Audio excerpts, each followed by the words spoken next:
Hello दोस्तों, आज मैं आपको एक ऐसे प्यार की कहानी सुनाने जा रही हूँ जो आपके दिल को छू जाएगी।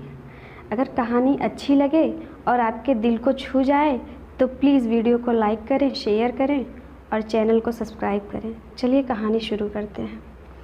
ट्रेन चलने को ही थी कि अचानक कोई जाना पहचाना सा चेहरा जनरल बोगी में आ गया। मैं अकेली सफ़र पर थी, सब अजनबी चेहरे थे। स्लीपर का टिकट नहीं मिला तो जनरल डिब्बे में ही बैठना पड़ा। मगर यहाँ ऐसे हालात में उस शख्स से मिलना ज़िंदगी के लिए एक संजीवनी के समान था।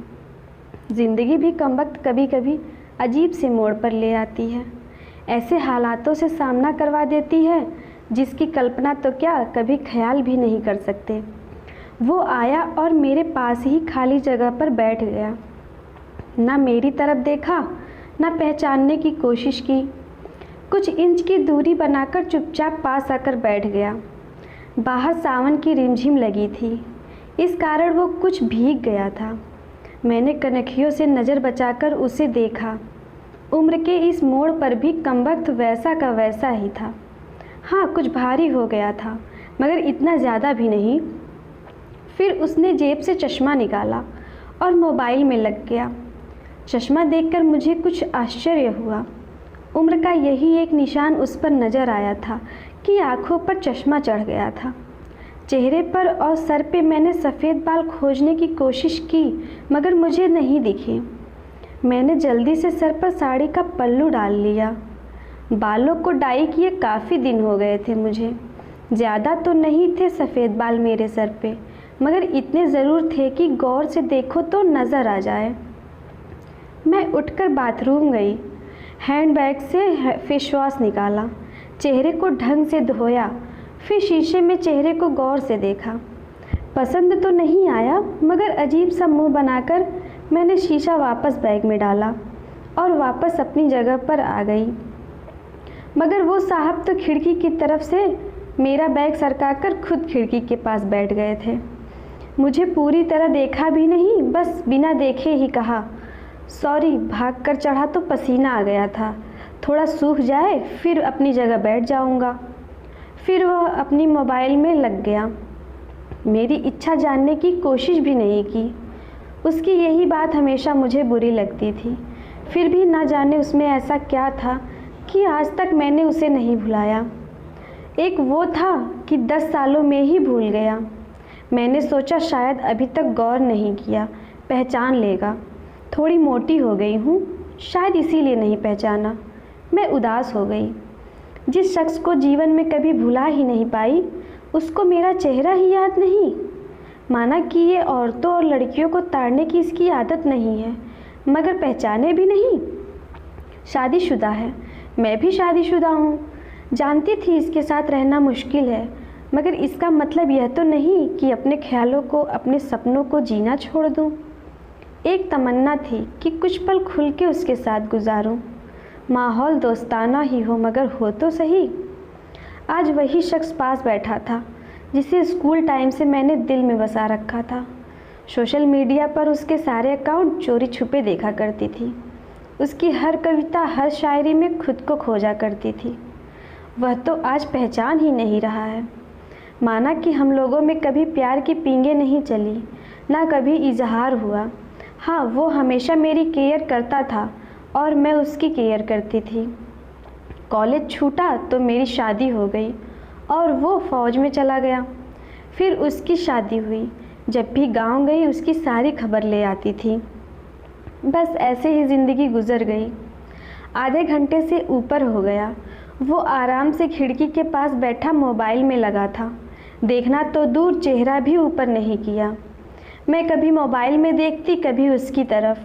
सोशल मीडिया पर उसके अकाउंट खोलकर देखे, तस्वीर मिलाई, वही था, पक्का वही था, कोई शक नहीं था।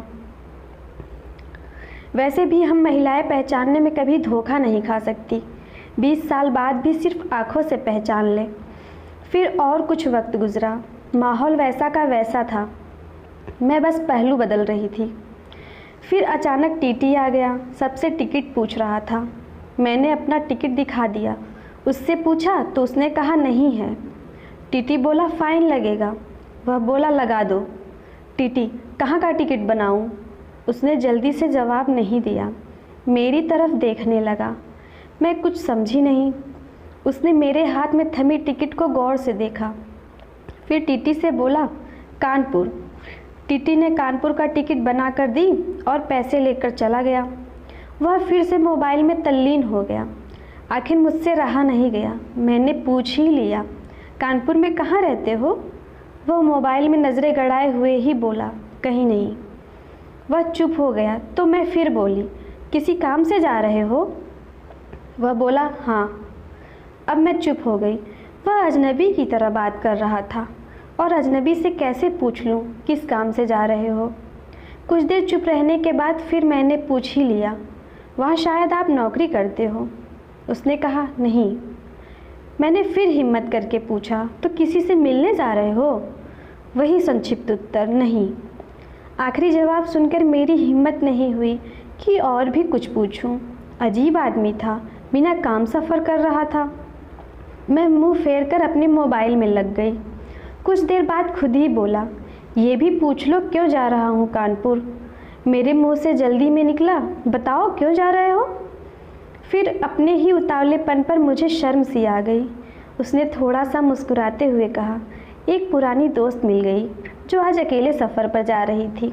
फौजी आदमी हूँ, सुरक्षा करना मेरा कर्तव्य है। अकेले कैसे जाने देता, इसलिए उसे कानपुर तक छोड़ने जा रहा हूँ। इतना सुनकर मेरा दिल ज़ोर से धड़का।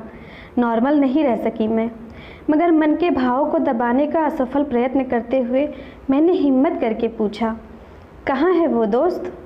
कमबख्त फिर मुस्कुराता हुआ बोला, यही मेरे पास बैठी है ना। इतना सुनकर मेरे सब कुछ समझ में आ गया कि क्यों उसने टिकट नहीं लिया, क्योंकि उसे तो पता ही नहीं था मैं कहाँ जा रही हूँ। सिर्फ और सिर्फ मेरे लिए वह दिल्ली से कानपुर का सफ़र कर रहा था। जानकर इतनी खुशी मिली कि आंखों में आंसू आ गए। दिल के भीतर एक गोला सा बना और फट गया। परिणाम में आंखें तो भीगनी ही थी। बोला, रो क्यों रही हो? मैं बस इतना ही कह पाई, तुम मर्द हो ना, नहीं समझ सकते। वह बोला, क्योंकि थोड़ा बहुत लिख लेता हूँ, इसलिए एक कवि और लेखक भी हूँ, सब समझ सकता हूँ। मैंने खुद को संभालते हुए कहा, शुक्रिया मुझे पहचानने के लिए और मेरे लिए इतना टाइम निकालने के लिए। वह बोला, प्लेटफॉर्म पर अकेली घूम रही थी, कोई साथ नहीं दिखा तो आना पड़ा। कल ही रक्षाबंधन था, इसलिए बहुत भीड़ है। तुमको यूँ अकेले सफ़र नहीं करना चाहिए। क्या करती, उनको छुट्टी नहीं मिल रही थी और भाई यहाँ दिल्ली में आकर बस गए। राखी बांधने तो आना ही था, मैंने मजबूरी बताई। ऐसे भाइयों को राखी बांधने आई हो जिनको ये भी फिक्र नहीं कि बहन इतना लंबा सफ़र अकेले कैसे करेगी। भाई शादी के बाद भाई रहे ही नहीं, भाभीयों के हो गए, मम्मी पापा रहे नहीं, कहकर मैं उदास हो गई। वह फिर बोला, तो पति को तो समझना चाहिए, उनकी बहुत बिजी लाइफ है, मैं ज़्यादा डिस्टर्ब नहीं करती और आजकल इतना खतरा नहीं रहा, कर लेती हूँ मैं अकेले सफ़र। तुम अपनी सुनाओ, कैसे हो? अच्छा हूँ, कट रही है ज़िंदगी। मेरी याद आती थी क्या? मैंने हिम्मत करके पूछा। वह चुप हो गया, कुछ नहीं बोला। तो मैं फिर बोली, सॉरी, यूँ ही पूछ लिया, अब तो परिपक्व हो गए हैं, कर सकते हैं ऐसी बात। उसने शर्ट की बाजू की बटन खोलकर हाथ में पहना वो तांबे का कड़ा दिखाया जो मैंने ही फ्रेंडशिप डे पर उसे दिया था। बोला, याद तो नहीं आती पर कमबख्त ये तेरी याद दिला देता है। कड़ा देखकर दिल को बहुत सुकून मिला। मैं बोली, कभी संपर्क क्यों नहीं किया?